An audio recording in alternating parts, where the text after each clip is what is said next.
ሰላም እንዴት ናችሁ? ዛሬ ኤርባስ 350 ላስጎብኛችሁ። ኤርባስ 350 በጣም ሰፊ ኮክፒት ነው ያለው። ከፓይለቶቹ በፊት እንደዚህ የምታዩቸው 6 ትላልቅ ስክሪኖች ይገኛሉ። ከዛ ውጪ በኤርባስ የሚጠቀመው በሳይድ ስቲክ ነው። ከፓይለቶቹ ፊት ደግሞ ለመብያና ለመጻፊያ የሚሆን እንደዚህ ቴብል ይገኛል። ይሄ በቦይንግ ላይ አይገኝም። ኤርባስ ሳይድ ስቲክ ነው የሚጠቀመው። የቻይኒዙም ካምፓኒ እንደዚሁ ፓይለቶቹ ኮንትሮል የሚያደርጉ በሳይድ ስቲክ ነው ማለት ነው። ይህን ይመስላል።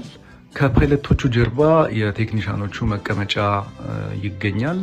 ኮምፒውተራቸውም እዛ ጋ ነው የሚገኘው፣ ይሄኛው ማለት ነው።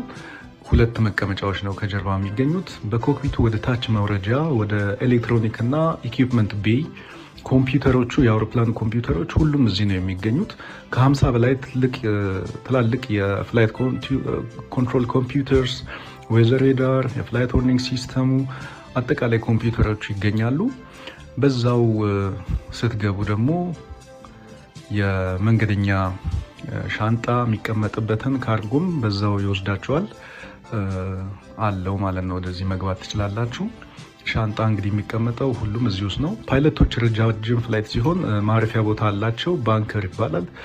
ካፕቴን እና ኮፓይለቱ እንደዚህ አጠገብ ላጠገብ ነው የሚተኙት። እንደዚሁ ካቢን ክሮቹም ማረፊያ አላቸው። ከኋላ ነው የሚሆነው፣ የተለየ ነው። እሱም ይሄንን ይመስላል ማለት ነው። ጥያቄ ካለ ጻፉልኝ። አመሰግናለሁ። በሌላ ቪዲዮ እስክንገናኝ ቻው።